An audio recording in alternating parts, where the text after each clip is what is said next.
اما بعد فاعوذ باللہ من الشیطان الرجیم بسم اللہ الرحمن الرحیم لیس البر ان تولوا وجوہکم قبل المشرق والمغرب ولكن البر من آمن باللہ والیوم الآخر والملائکۃ والکتاب والنبیین وآتى المال على حبه ذوي القربى واليتامى والمساكين وابن السبيل والسائلين وفي الرقاب وأقام الصلاة وآتى الزكاة والموفون بعهدهم إذا عاهدوا والصابرين في البأساء والضراء وحين البأس أولئك الذين صدقوا وأولئك هم المتقون صدق الله العظيم رب اشرح لي صدری ویسر لي امری واحلل عقدۃ من لسانی یفقہوا قولی۔ آیہ بر کے بارے میں کچھ تمہیدی گزارشات بھی پہلے بھی آ چکی تھیں اور پچھلی نشست میں ہم نے پھر اجمالاً ان کا اعادہ کیا۔ نیکی کی ایک جامع حقیقت کے ضمن میں اولین اہمیت ایمان کی، جس کے نتیجے میں کہ صحیح نیت پیدا ہوتی ہے، صحیح مقصد اللہ کی رضا حاصل کرنا، اللہ کی محبت سے سرشار ہو کر کوئی کام کرنا، اور وہ ہو بھی کام درست ہو، نیک ہو، اچھا ہو، بھلا ہو، ظاہر کے اعتبار سے بھی تو وہ نیکی ہے۔ یا کمتر درجے میں اخروی جزا مقصود ہو، آخرت کی جزا، دنیا کا کوئی جزا، دنیا کی کوئی بدلہ جو ہے وہ نہیں۔ پھر یہ کہ جو مظاہر نیکی ہیں ان میں پہلا مظہر جو ہے وہ خدمت خلق، وہ انسانی ہمدردی کا جذبہ۔ انسان اپنا مال جو اسے طبعاً بہت محبوب ہے وہ دے سکے ضرورت مندوں کو، جن میں اولین قرابت دار، رشتہ دار، پھر یتامہ، پھر مساکین، پھر مسافر، پھر مانگنے والے، اور پھر گردنوں کے چھڑانے میں۔ اس کے بعد فرمایا وَأَقَامَ الصَّلَاةَ وَآتَى الزَّكَاةَ، اور قائم کی اس نے نماز اور ادا کی اس نے زکوٰۃ۔ اب دیکھیے یہاں ارکان اسلام میں سے اہم ترین ارکان جو ہیں اب ذکر آ رہا ہے۔ میں پہلے بیان کر چکا ہوں کہ ترتیب عنوان کے اعتبار سے موضوع کیا ہے۔ ارکان اسلام کی بحث ہوگی تو کلمہ شہادت کے فوراً بعد اقامت الصلاۃ و ایتاء الزکاۃ، لیکن یہاں بحث ہو رہی ہے نیکی کی۔ نیکی کی حقیقت کیا ہے؟ اس میں وہ ہمدردی کا مادہ وہ پہلے ہے اور نماز اور زکوٰۃ بعد میں۔ اور ان دونوں چیزوں پر غور کیجئے تو ایک عجیب جو ہے اس میں حکمت نظر آتی ہے کہ اس سے پہلے جو دو چیزیں ہمارے سامنے آئی ہیں نیکی کی بحث میں، ایک ایمان اور ایک خرچ کر سکنا، ضرورت مندوں کی ضرورتیں پوری کرنا میں اپنے مال کو خرچ کر سکنا۔ اب ان دونوں کے لیے گویا کہ دو ستون گاڑ دیے گئے ہیں ہمارے دین کے نظام میں۔ ایمان کو تازہ رکھنے کے لیے نماز ہے، دن میں 5 مرتبہ اپنے مصروفیات سے نکلو۔ صبح کی نیند بڑی سہانی ہوتی ہے، اسے توڑ کر اٹھو، اور اٹھو اللہ کے حضور میں حاضر ہو، کھڑے ہو جاؤ، وضو کرو، کھڑے ہو جاؤ، نماز پڑھو، اللہ سے اپنا عہد جو ہے تازہ کرو۔ ایاک نعبد و ایاک نستعین، اللہ تعالیٰ کے ساتھ اپنے اس عہد کو دوبارہ استوار کرو، تازہ کرو۔ بڑا پیارا شعر ہے حفیظ جالندری کا کہ سرکشی نے کر دیے دھندلے نقوش بندگی، آؤ سجدے میں گریں لوح جبیں تازہ کریں۔ لوح کہتے ہیں تختی کو، جیسے تختی ہوتی تھی ہم لکھتے تھے، پھر تازہ کرتے تھے اسے، اس کے اوپر پھر دوبارہ گاچنی سے اس کو دوبارہ جو ہے تاکہ اس پر لکھا جا سکے۔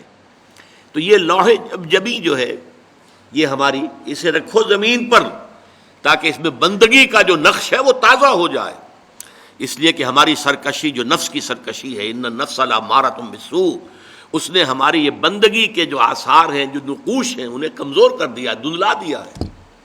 تو نماز ایک ستون ہے، اور یہ جان لیجئے کہ اسلامی معاشرے کے اندر اس کی تنظیم، اس کی آرگنائزیشن کے لیے یہ یوں سمجھیے رکن رکین ہے، یہ عمود ہے، یہ سب سے بڑا جو ہے بنیاد ہے۔ اب آپ کو معلوم ہے کہ اسلامی معاشرے میں ایک فرد ہے مسلمان، اس کی زندگی بھی اگر وہ نمازی ہے اور نماز کا حق ادا کرتا ہے، اس کی زندگی گویا کہ نماز کے گرد گھومتی ہے۔ اس کا سارا نظام الاوقات جو ہے نماز کے حوالے سے طے ہوگا۔ فلاں کام کرنا، اچھا بھائی عصر کی نماز کے بعد۔ وہ کوئی ایسی اپائنٹمنٹ نہیں کر سکتا کہ جس میں عصر کی جماعت جو ہے اس کا معاملہ جو ہے وہ خطرے میں پڑ جائے، مغرب کے بعد اس کا سارا معاملہ چلے گا، اس کا روٹین جو ہے اسی کے گرد گھومے گا. یہ گویا کہ کھونٹا ہے جس کے گرد اس کے معمولات زندگی جو ہے، اس کی چکی جو ہے وہ چل رہی ہے. اسی طریقے سے معاشرہ، اب 5 مرتبہ دن میں مسلمان مسجد میں جمع ہو رہے ہیں، ایک امام کے پیچھے کھڑے ہیں، اور ایک دفعہ ہفتے میں جو ہے بڑی آبادی کے لوگ جو ہیں مسجد جامع میں جمع ہو گئے ہیں. یہ اسلامی معاشرے کی ایک تنظیم ہے. سال میں 2 مرتبہ جو ہے آبادی سے باہر کسی بڑے کھلے میدان میں لوگ چلے گئے ہیں عیدین کے لیے، اور سال میں 1 مرتبہ جو ہے پوری دنیا سے کشاں کہاں کہاں سے گورے بھی اور کالے بھی اور پیلے بھی مسلمان کہاں سے چلے آ رہے ہیں، ہر مسلک ہر فقہ کے ماننے والے. یہ ایک تنظیم ہے جو نماز کے گرد اور حج کے گرد ہو رہی ہے. اور یہ نماز جو ہے در حقیقت بندے کا تعلق اللہ کے ساتھ استوار کرنے کا سب سے بڑا ذریعہ ہے. اس لیے کہ ہمارے معمولات جو ہیں وہ ہمیں اللہ سے غافل کر دیتے ہیں، ہم گم ہو کر رہ جاتے ہیں. وہ بڑا پیارا شعر ہے اقبال کا، کافر کی یہ پہچان کہ آفاق میں گم ہے، مومن کی یہ پہچان کہ گم اس میں ہے آفاق. آفاق میں گم ہو جانا، میرا یہ کام ہے، یہ کام ہے، یہ کام ہے، یہ کام ہے، یہ کرنا، وہاں جانا، وہاں سے وہاں جانا، وہاں سے وہاں جانا، ایک چکر ہے، ایک روٹین ہے. انسان گم ہو گیا، کہاں خدا کا خیال، کہاں آخرت کا خیال، آئے گا ہی نہیں، گم ہو گئے. اور ایک وہ ہے کہ جو گویا کہ دنیا میں رہتا ہے، بازار سے گزرا ہوں، خریدار نہیں ہوں. دنیا میں رہو اور دنیا میں گم نہ ہو جاؤ، بلکہ دنیا تمہارے اندر آ جائے، تمہارے قابو میں آ جائے، تمہارے تابع ہو جائے، تمہارے سارے معمولات تمہارے اپنے فیصلے کے، تمہاری خود ہی کے تابع ہو جائیں. یہ کیفیت ہے در حقیقت کے جو مطلوب ہے. اسی لیے فرمایا حضرت موسیٰ علیہ السلام کی پہلی جو حاضری ہوئی تھی اور اسی میں انہیں رسالت عطا ہوئی، تو اس کی پہلی وحی سورہ طٰہٰ کے شروع کی آیات میں ہے، وَأَقِمِ الصَّلَاةَ لِذِكْرِي. دیکھو میری نماز میرے ذکر کے لیے، میری یاد کے لیے نماز کو قائم رکھو.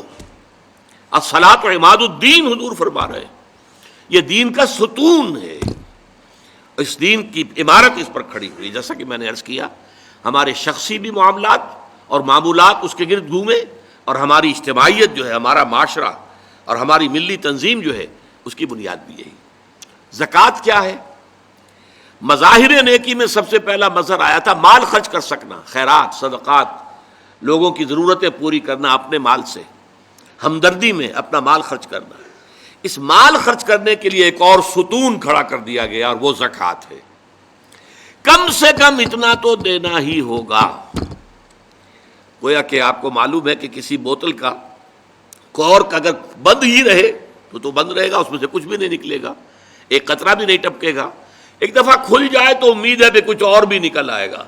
تو زکوٰۃ، بخیل سے بخیل انسان بھی اگر مسلمان ہے اور اگر اس کو اللہ تعالیٰ کے حکم کا لحاظ ہے، پاس ہے، زکوٰۃ تو دے گا. چاہے اس کے علاوہ چیریٹی نہ ہو، چاہے اس کے علاوہ جو ہے کوئی خیرات نہ ہو، لیکن یہ زکوٰۃ تو دے گا. لیکن یہ زکوٰۃ جو ہے در حقیقت یہ بنیاد بن جاتی ہے کہ پھر دل میں سے مال کی محبت اس زکوٰۃ کی وجہ سے کم ہوتی ہے. زکوٰۃ کے معنی یہ ہے پاک کرنے والی شے، تزکیہ ہے. یہ در حقیقت نفس کو پاک کرنے والی شے ہے. طہارت نفس، قلب کے اندر سے مال کی محبت کو ختم کرنے والی شے. تو یہ 2 ستون ہیں ہمارے دین کی. حضور کی ایک حدیث میں حضرت معاذ بن جبل رضی اللہ تعالیٰ عنہ سے مروی ہے، تو حضور نے، ویسے تو بہت طویل روایت ہے، وہ میں اس وقت ساری روایت بیان نہیں کر سکتا. حضور نے پوچھا حضرت، اس لیے کہ اس وقت خاص حالات ایسے ہو گئے تھے کہ حضور کی طبیعت میں بڑی بشاشت تھی حضرت معاذ بن جبل کے لیے رضی اللہ تعالیٰ عنہ. ایک سوال تو انہوں نے حضور سے کیا تھا، حضور نے اس کا جواب دے دیا. پھر حضور نے مزید دریائے سخاوت جوش میں آیا، حضور نے فرمایا وَإِن شِئْتَ حَدَّثْتُكَ يَا مُعَاذ بِرَأْسِ هَذَا الْأَمْرِ وَقَوَامِهِ وَضَرْبَةُ السَّنَامِ مِنْهُ. اے معاذ، اگر تم چاہو تو میں بتاؤں کہ ہمارے اس دین کی جڑ کیا ہے اور ہمارے اس دین کا تنا کیا ہے. قوام، یہ درخت جو ہے نا، آپ کو معلوم ہے، درخت کی مثال سامنے رکھیے کہ درخت کی ایک جڑ ہے اور درخت کا ایک تنا ہے جس کے اوپر پھر آگے شاخیں ہوں گی، اس میں پتے آئیں گے، اسی میں پھل یا پھول لگیں گے. وہ قوام ہے، کھڑا رکھنے والی شے. یہ جو تنا ہے یہ کھڑا رکھا ہوا اس کو درخت نے کو اس نے. اور پھر یہ کہ اس کی چوٹی کیا ہے. میں تمہیں بتاؤں، تو انہوں نے کہا بے ابی و امی انت یا رسول اللہ قل لی، میرے ماں باپ آپ پر قربان ہو اے نبی صلی اللہ علیہ وسلم، ضرور بتائیے مجھے۔ تو فرمایا ان رأس ھذا الامر، دیکھو ہمارے اس دین کی جڑ کیا ہے؟ شہادت اللہ الہ الا اللہ وان محمد رسول اللہ، یہ ہے جڑ۔ اور ہمارے اس دین کے معاملے کا جو تنا ہے، قوام ہے، وہ کیا ہے؟ اقام الصلاۃ و ایتاء الزکاۃ، نماز کا قائم رکھنا اور زکوٰۃ کی ادائیگی۔ نماز سے تعلق اللہ کے ساتھ قائم، زکوٰۃ سے تعلق اپنے ابنائے نو کے ساتھ، غربا، مساکین، جو معاش کی دوڑ میں پیچھے رہ گئے ہیں، آپ کے اپنے بھائی بند، آپ کے اعزاء، آپ کے اقربا، زکوٰۃ سے آپ کا ایک رابطہ ان سے تعلق قائم ہوا۔ نماز سے الصلاۃ و عماد الدین، اور الصلاۃ و معراج المومنین، اسے معراج المومنین بھی کہا گیا۔ نماز سے تعلق اللہ کے ساتھ، زکوٰۃ سے تعلق خلق خدا کے ساتھ، اللہ تعالیٰ کے بندوں کے ساتھ۔ اور یہاں زکوٰۃ کا جو لفظ آ گیا تو نوٹ کیجئے، پہلے جو فرمایا تھا وَآتَ الْمَالَ عَلَىٰ حُبِّهِ ذَوِي الْقُرْبَىٰ وَالْيَتَامَىٰ وَالْمَسَاكِينَ وَابْنَ السَّبِيلِ وَالسَّائِلِينَ وَفِي الرِّقَابِ، اور یہاں فرمایا وَآتَ الزَّكَاةَ، اس کا مطلب یہ دو علیحدہ چیزیں ہیں۔ پہلے جو فرمایا ہے وہ نفل ہے، وہ ادا کرنا ہے زکوٰۃ کے علاوہ۔ اس لیے ایک حدیث میں بھی آتا ہے، حضور نے فرمایا صلی اللہ علیہ وسلم ان فی المال لحقا سوی الزکاۃ، دیکھو مسلمانوں یہ نہ سمجھ بیٹھنا کہ تم نے اپنے مال میں سے زکوٰۃ نکال دی تو بس اللہ کا حق پورا نکل گیا، نہیں نہیں، ان فی المال لحقا سوی الزکاۃ، تمہارے اموال میں اللہ کا حق ہے زکوٰۃ کے علاوہ بھی۔ اور پھر آپ نے وہ آیت پڑھی وَآتَ الْمَالَ عَلَىٰ حُبِّهِ ذَوِي الْقُرْبَىٰ وَالْيَتَامَىٰ وَالْمَسَاكِينَ وَابْنَ السَّبِيلِ وَالسَّائِلِينَ وَفِي الرِّقَابِ وَأَقَامَ الصَّلَاةَ وَآتَى الزَّكَاةَ، اس نے جو ہے مال دیا اس کی محبت کے علی رغم، قرابت داروں کو، یتیموں کو، مسکینوں کو، اور مسافروں کو، مانگنے والوں کو، اور گردنوں کے چھڑانے میں، اور قائم کی نماز اور ادا کی زکوٰۃ۔ تو زکوٰۃ ایک فرض شے ہے، اور وہ جو پہلے بیان ہوا ہے وہ نفل ہے، وہ اضافی ہے، وہ زکوٰۃ کے علاوہ ہے، وہ زکوٰۃ کا حصہ نہیں ہے، بلکہ در حقیقت اس جذبے کو سسٹین کرنے کے لیے زکوٰۃ کی حیثیت ایک ستون کی ہے، جیسے ایمان کو تازہ رکھنے کے لیے نماز کی حیثیت ایک ستون کی ہے، الصلاۃ و عماد الدین، اسی طریقے سے انفاق اللہ کی راہ میں مال خرچ کر سکنے کی صلاحیت جو ہے اس کو برقرار رکھنے کے لیے زکوٰۃ کی عبادت فرض کی گئی۔ اب اس کے بعد آئیے وَالْمُوفُونَ بِعَهْدِهِمْ إِذَا عَاهَدُوا، اور وہ لوگ کہ جو اپنے معاہدوں کو پورا کرنے والے ہوں جبکہ وہ عہد کر لیں۔ ایفاء عہد، اس کی کیا اہمیت ہے؟ ایک حدیث، حضور کے جو خادم خاص تھے حضرت انس بن مالک رضی اللہ تعالی عنہ، تقریباً 9 برس تک مدنی زندگی جو ہے اس میں وہ حضور کے ذاتی خادم کی حیثیت سے رہے، اور ان کا کہنا یہ ہے کہ قلما خطبنا رسول اللہ صلی اللہ علیہ وسلم الا قال لا ایمان لمن لا امانۃ له ولا دین لمن لا عہد له، کہتے ہیں شاذ ہی کبھی ایسا ہوا ہوگا کہ حضور نے ہمیں خطبہ ارشاد فرمایا ہو کسی بھی موقع پر، اور اس میں یہ الفاظ مبارکہ آپ نے نہ فرمائے ہوں کہ اس شخص کا کوئی ایمان نہیں جس میں امانت داری کا وصف نہیں، اور اس شخص کا کوئی دین نہیں جس میں ایفاء عہد نہیں۔ کیوں؟ دین بھی نام ہے اللہ سے اپنے ایک عہد کو پورا کرنے کا۔ نماز کی ہر رکعت میں ہم کیا کہتے ہیں؟ ایاک نعبد و ایاک نستعین، پروردگار ہم صرف تیری ہی بندگی اور پرستش کرتے ہیں، اور صرف تیری ہی بندگی اور پرستش کرتے رہیں گے، اور اے پروردگار ہم صرف تجھ ہی سے مدد کے خواہاں ہیں اور تجھ ہی سے مدد چاہتے رہیں گے۔ یہ عہد ہے، بہت بڑا عہد ہے، بہت بڑا عہد ہے۔ اس عہد کو پورا کرنا ہی دین ہے، اللہ کی بندگی، اللہ کے احکام کی اطاعت، اللہ نے جن چیزوں کو حرام کیا ان سے اجتناب کرتے رہنا، اللہ کے فرائض کی ادائیگی، اللہ کے لیے تن من دھن لگا دینا، ایاک نعبد و ایاک نستعین۔ اب ظاہر بات ہے کہ جو شخص انسانوں کے ساتھ چھوٹے چھوٹے کیے ہوئے عہد پورے نہیں کرتا، وہ اتنا بڑا عہد اللہ کے ساتھ کیسے نبھا دے گا؟ جو 2 پیسے کے اندر امانت کا ثبوت نہیں دے سکتا، اس میں بھی خیانت کر گزرتا ہے، وہ 2 کروڑ میں کیسے امین ثابت ہوگا؟ لہذا لا دین لمن لا عہد لہ، لا ایمان لمن لا امانت لہ ولا دین لمن لا عہد لہ۔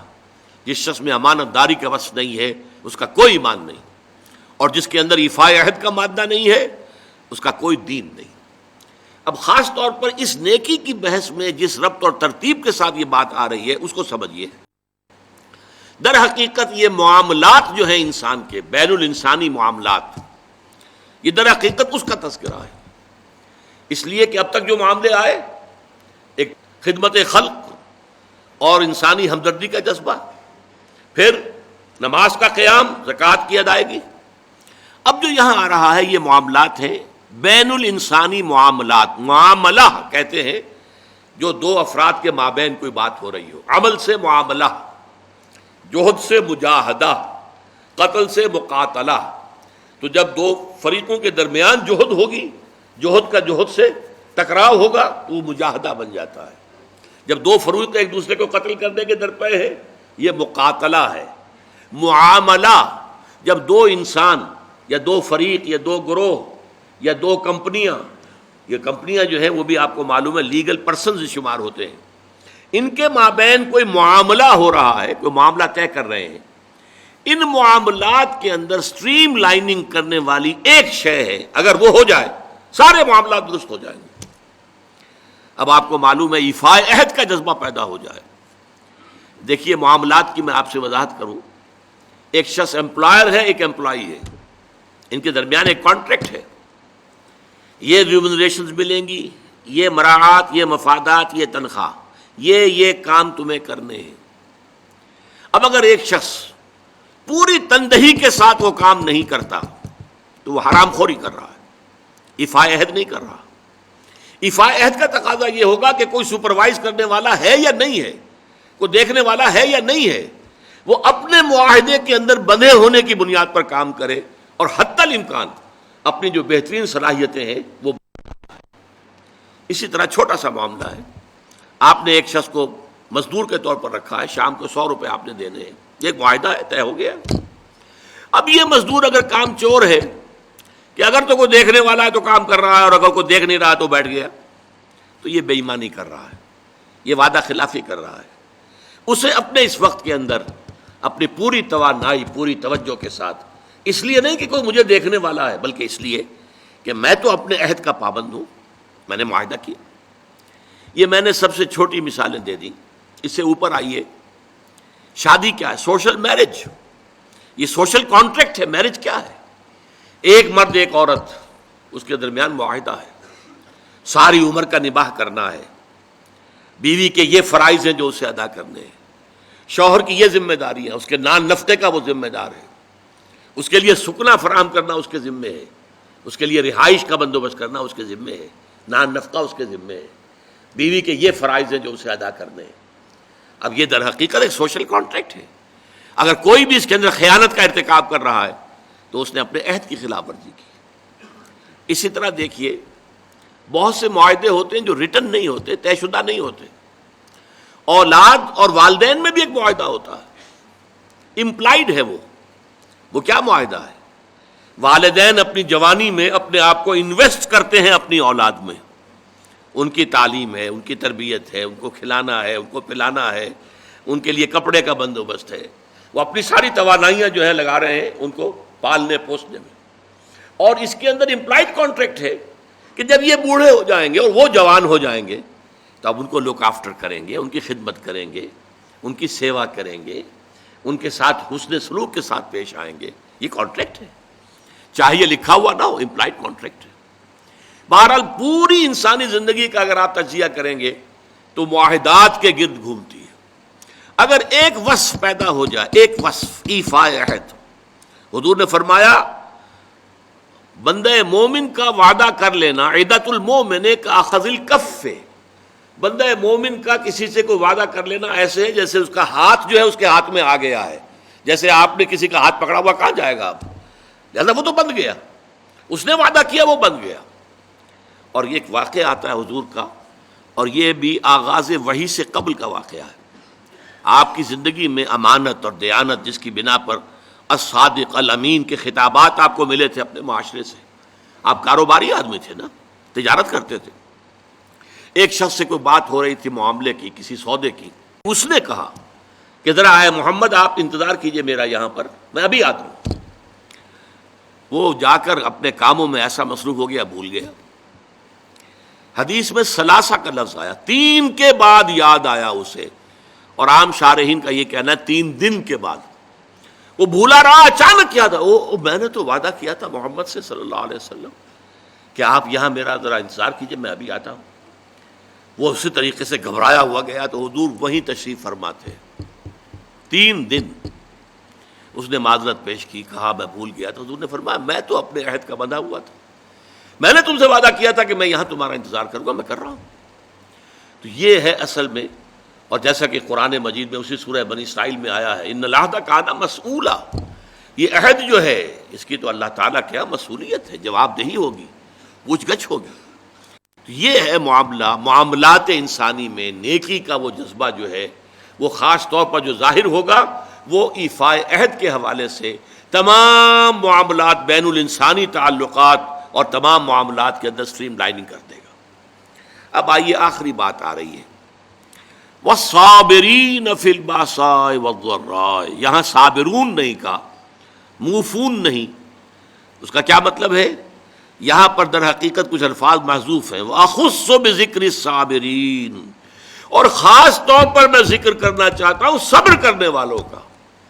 یہ جو نیکی کی بحث ہے اس میں نوٹ کر لیجئے، ایک ہے نیکی بدھ مت کے بھکشوؤں کی نیکی، عیسائی راہبوں کی نیکی، ہندوؤں کے سنیاسی اور تپسیاؤں کی نیکی۔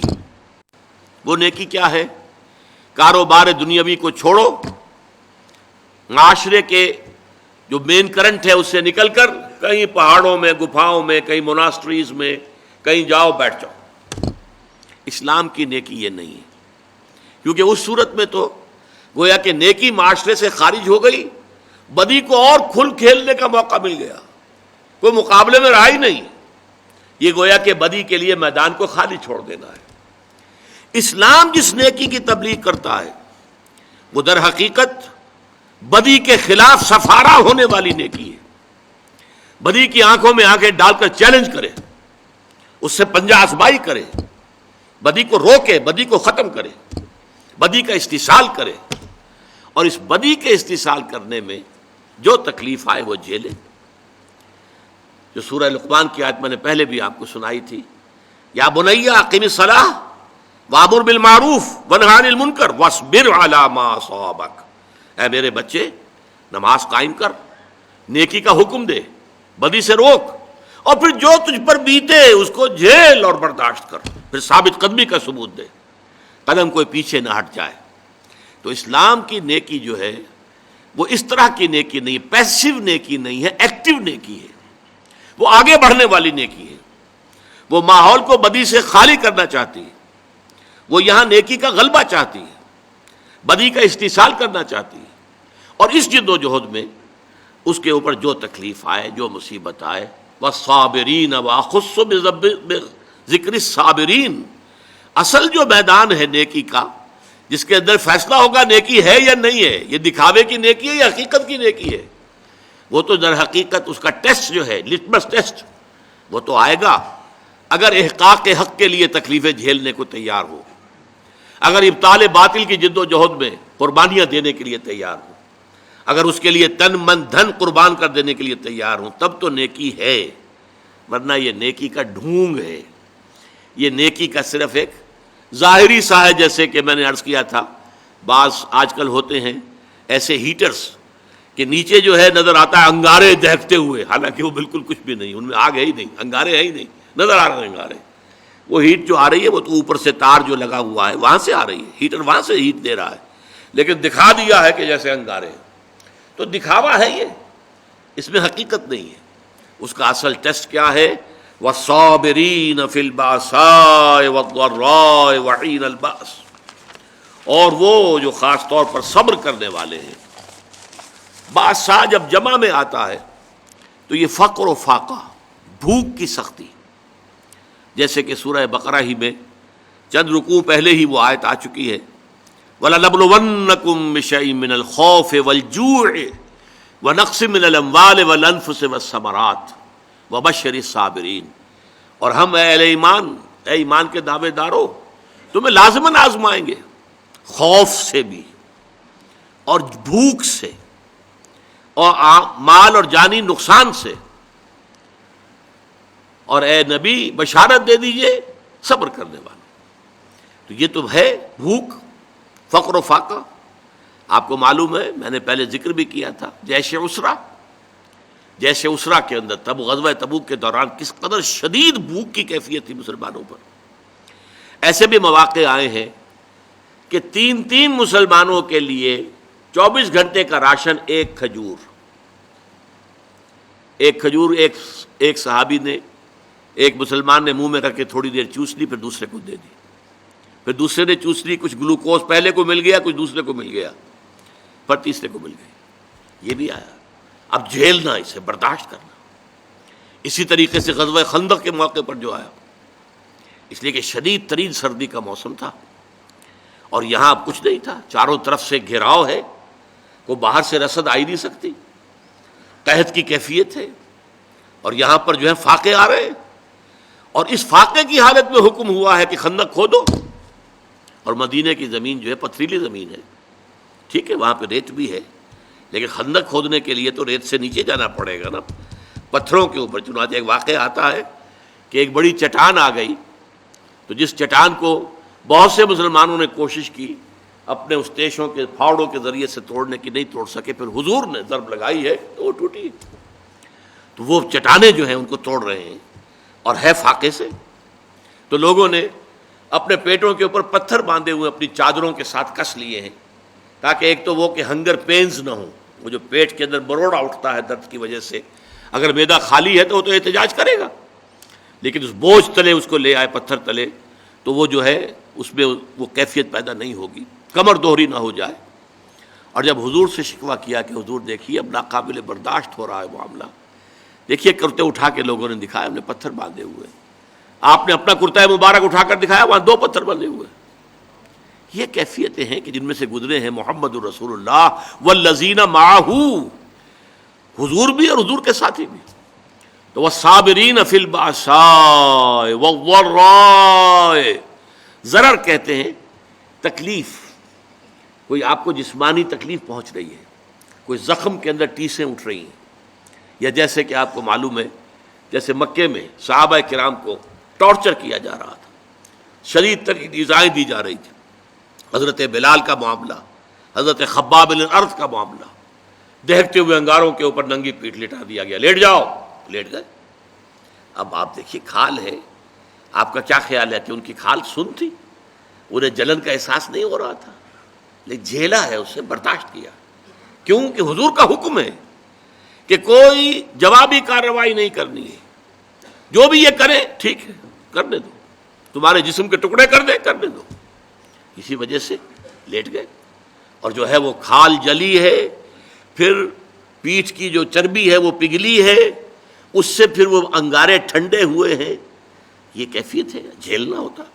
تو یہ جھیلنا جو ہے برداشت کرنا، تحمل، والصابرین فی البأساء والضراء وحین الباس، اور خاص طور پر باس کے وقت، باس جب واحد میں آتا ہے اس کے معنی جنگ ہے، یہ آخری امتحان ہوتا ہے، میدان جنگ میں آ جانا، جان ہتھیلی پر رکھ کر میدان میں آ جاؤ۔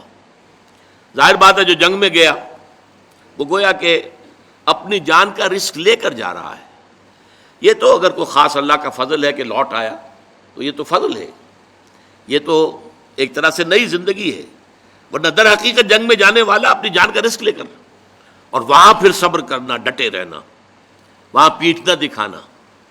وَمَن يُوَلِّهِمُ الدُّبُرَ يَوْمَئِذٍ، تو اگر کسی شخص نے اپنی پیٹھ دکھا دی دشمن کو جنگ کے موقع پر، تو پھر اس کے لیے تو اللہ تعالیٰ کا عذاب ہے، وَمَأْوَاهُ جَهَنَّمُ وَبِئْسَ الْمَصِيرُ، اور اس کا برا ٹھکانہ ہے جہنم، جہنم ٹھکانہ ہے جو بہت بری جگہ ہے۔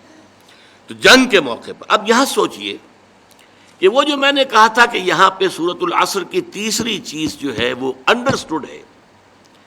سورۃ العصر میں ایمان کی بات آئی، ایمان یہاں آ گیا، 5 ایمانیات کا ذکر آ گیا. سورۃ العصر میں عمل صالح کا معاملہ آیا، یہاں پر اس کے مختلف شعبے، خدمت خلق، انسانی ہمدردی، عبادات، نماز اور زکوٰۃ، ایفاء عہد، تمام جو بین الانسانی معاملات ہیں، تعلقات ہیں، ان کی اسٹریم لائننگ. اسی طریقے سے صبر، تو صبر کی 3 چیزیں یہاں آ گئی، والصابرین فی الباساء والضراء وحین الباس. لیکن یہاں پر وتواصوا بالحق کے ضمن میں اصطلاح لفظاً کوئی شے یہاں مذکور نہیں ہے. میں کہتا ہوں کہ وہ امپلائڈ ہے. کیوں؟ اس سوال کا جواب کیا ہے؟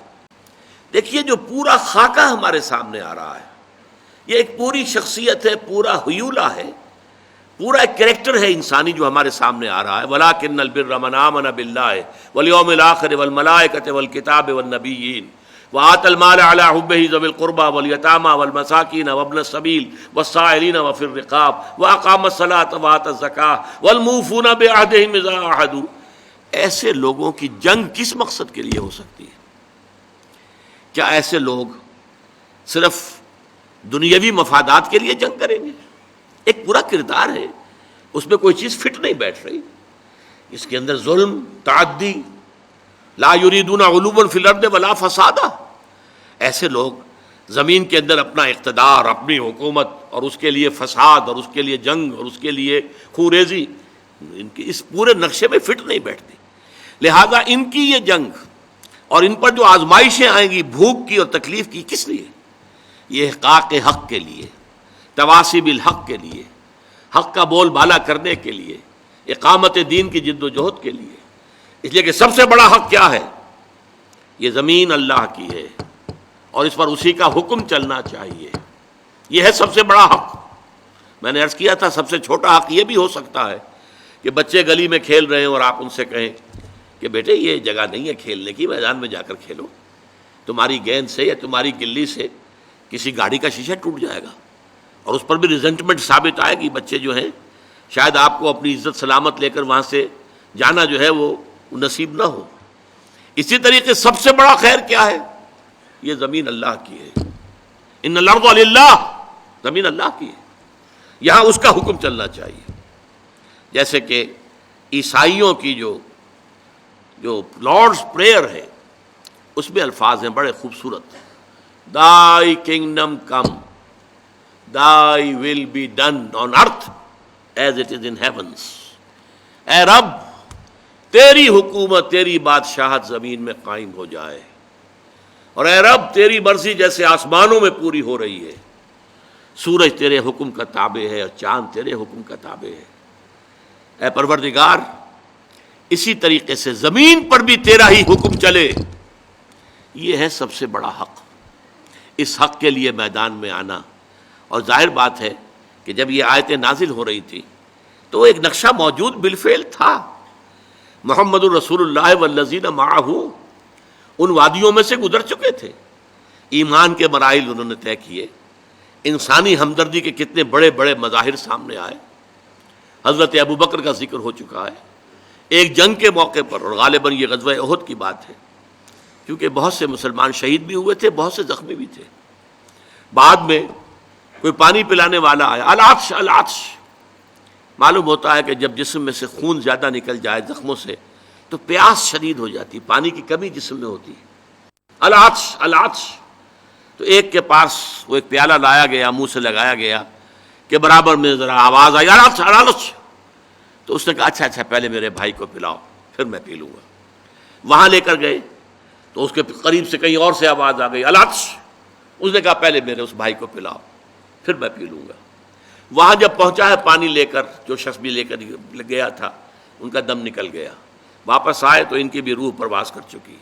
واپس آئے تو پہلے کا بھی انتقال ہو چکا. یہ انسانی ہمدردی. موت کے وقت بھی یہ کیفیت، یہ ایثار. یؤثرون علی انفسہم ولو کان بہم خصاصہ. اپنے اوپر دوسروں کو ترجیح دینا.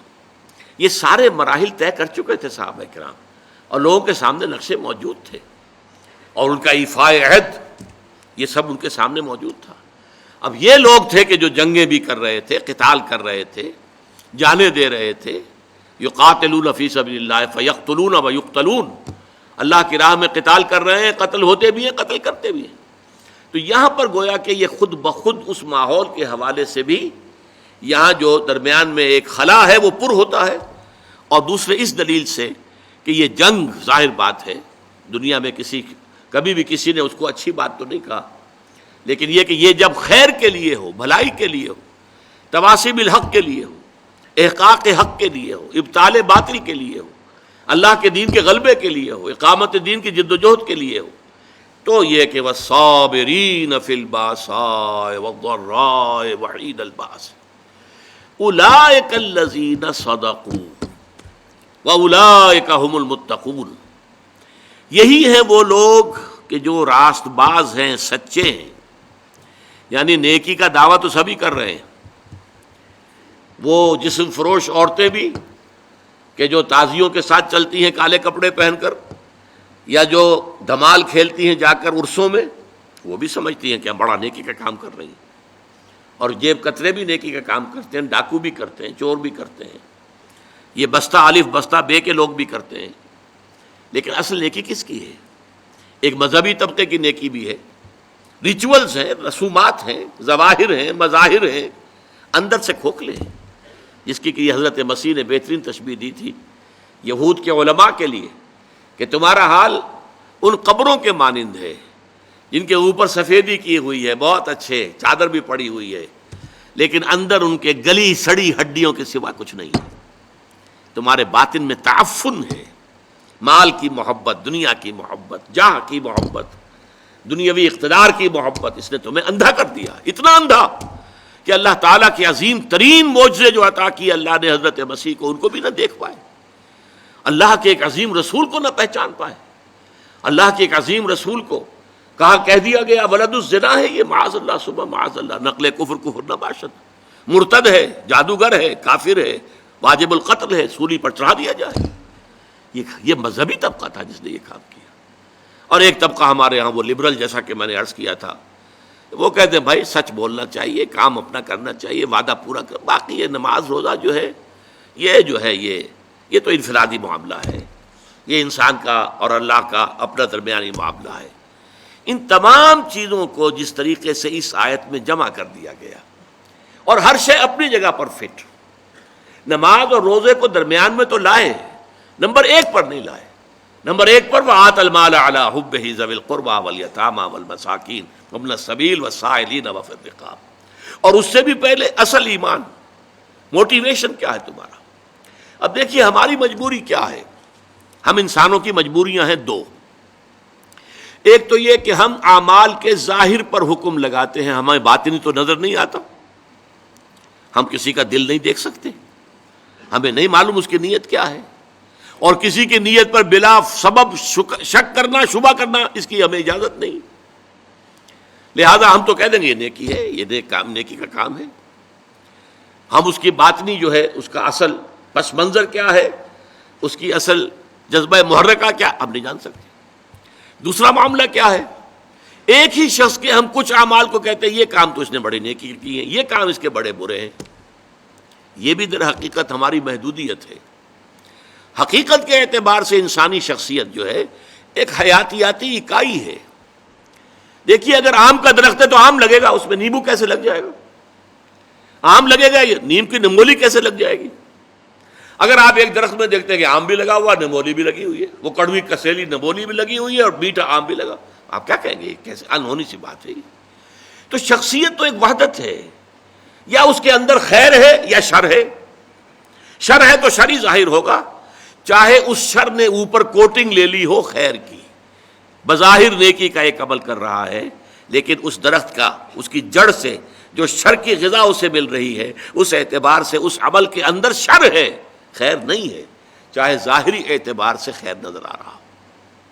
اسی طریقے سے جو شخص نیک ہے اس کے عمل میں نیکی ہی نظر آئے گی، برائی نہیں ہوگی، البتہ اس میں ایک استثناء ہے، جو حقیقتاً نیک ہے، جو اس پیمانے پر پورا اتر رہا ہے، وَلَٰكِنَّ الْبِرَّ مَنْ آمَنَ بِاللَّهِ وَالْيَوْمِ الْآخِرِ وَالْمَلَائِكَةِ وَالْكِتَابِ وَالنَّبِيِّينَ إِلَىٰ آخِرِ الْآيَةِ، جو شخص اس پر پورا اتر رہا ہے اس سے بھی کبھی وقتی حالات کے تحت، وقتی اثرات کے تحت کوئی غلط کام سرزد ہو سکتا ہے۔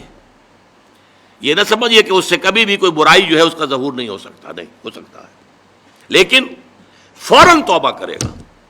اگر اس کے اندر نیکی ہے، وہ کسی بدی کو مستقل طور پر اپنی زندگی میں اپنے کردار کے اندر جگہ نہیں دے سکتا۔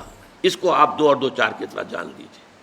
وقتی آلات ہیں، وقتی اثرات پڑ گئے ہیں، یا جذبات کا کوئی طوفان امڈ آیا ہے وقتی طور پر، اور اس میں جو ہے آدمی سے کوئی غلط حرکت سرزد ہو گئی ہے، لیکن اگر نیک ہے اندر سے فی الواقع فوراً توبہ کرے گا۔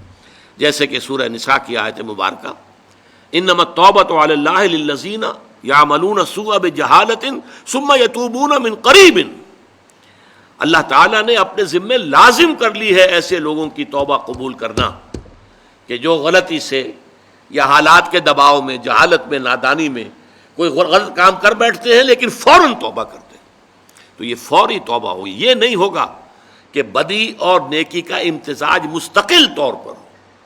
یہ نہیں ہو سکتا کہ ایک طرف نماز، روزہ، یہ سارا کچھ بھی ہو رہا ہے، دوسری طرف سودی کاروبار مستقل طور پر اپنے دھندے میں شامل ہے۔ یہ نہیں، یہ اگر ہے تو اس کا مطلب یہ ہے کہ نیکی نہیں ہے۔ اصل میں یہ اندر اندھیرا ہی ہے، روشنی نہیں ہے، اندر تاریکی ہے، اندر کوئی نور نہیں ہے۔ یہ صرف ظاہر کے کچھ اوپر جو ہے لبادے اوڑھ لیے گئے ہیں، ان کی حقیقت کوئی نہیں۔ آخری بات اس آیت کی وَأُولَٰئِكَ هُمُ الْمُتَّقُونَ، یہ سمجھیے بونس ہے اس آیت کا کہ تم نے نیکی کی اصل حقیقت کو اگر سمجھ لیا تو ساتھ ہی یہ نوٹ کر لو یہی لوگ متقی ہیں۔ تمہارا تقویٰ کا تصور بھی کچھ اور ہی ہے۔ ایک ظاہری وضع قطع ہے، شکل و صورت ایک طرح کی بنا لی ہے، لباس ایک طرح کا پہن لیا ہے، تو آپ سمجھتے ہیں بڑا متقی انسان ہے۔ یہ ظاہر کے ساتھ، ظواہر کے ساتھ، وہی ہماری مجبوری، ہم دل کے اندر جھانک کر نہیں دیکھ سکتے، لیکن حقیقت میں متقی وہ ہوگا جو اس پورے نقشے پر پورا اتر رہا ہو، جس کی پوری شخصیت جو ہے اس کے اندر یہ رنگ بھرا ہوا ہو، وہ ہے متقی۔ جیسے کہ حضور نے ایک مرتبہ 3 دفعہ اپنے قلب مبارک کی طرف، سینہ مبارک کی طرف اپنے دست مبارک سے اشارہ کیا، التقویٰ ہا ہونا، التقویٰ ہا ہونا، التقویٰ ہا ہونا، تقویٰ یہاں ہوتا ہے، تقویٰ یہاں ہوتا ہے، تقویٰ یہاں ہوتا ہے۔ تقویٰ دل میں ہوتا ہے، دل میں ایمان ہوتا ہے۔ ایمان اور تقویٰ یہ گویا کہ ہم معنی اور مترادف باتیں ہو گئی۔